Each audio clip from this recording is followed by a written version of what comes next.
Hey guys, this is Alex from Reliable K9 Training. In this video I'm going to be talking about how to fit your dog properly with a prong collar. Cookie is going to be my very patient model, and she's a good girl, so it won't take long to do this with her. If you haven't checked it out already, I did make a previous video going over the brand of prong collar I use, as well as talking about different myths people have about the tool. And I also showed you guys different sizes. So if you haven't already, you may want to check that out. So this is a size medium. And one thing you do not want to do is slide this collar over your dog's head. So if I were able to slide this over Cookie's head like this without taking the prong collar apart, it is way too big. Yes, you may be able to get your dog to stop pulling without taking the collar apart, but in my opinion, you're not really utilizing the tool at its full potential by using it improperly. So make sure you have it sized to fit your dog accordingly. So what you want to do to take it apart is squeeze one of the links, pull up, and pull apart.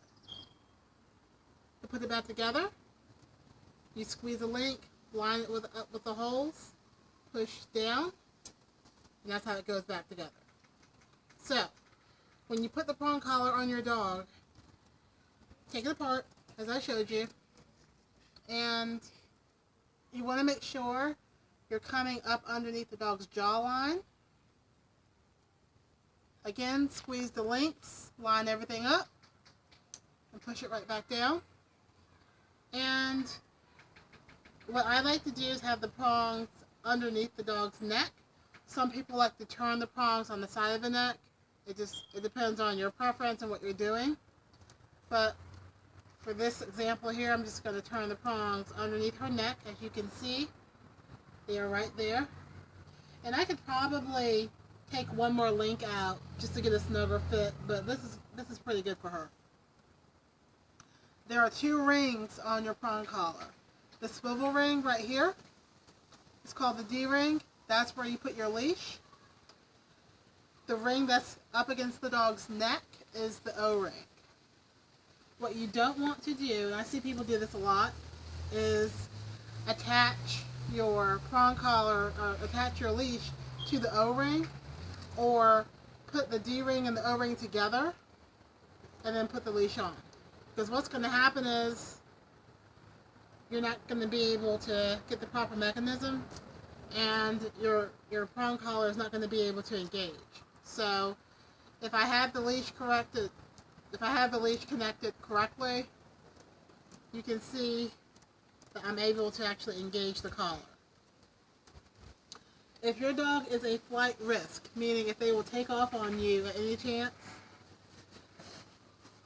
if I can find it, I always recommend people use a carabiner setup as a backup.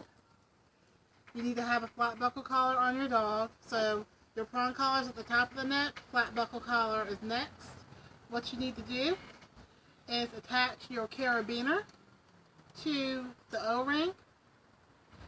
Put the other part of the carabiner on the flat buckle collar.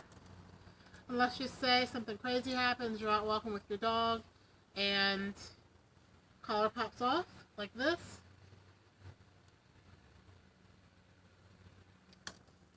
You're not going to lose your dog.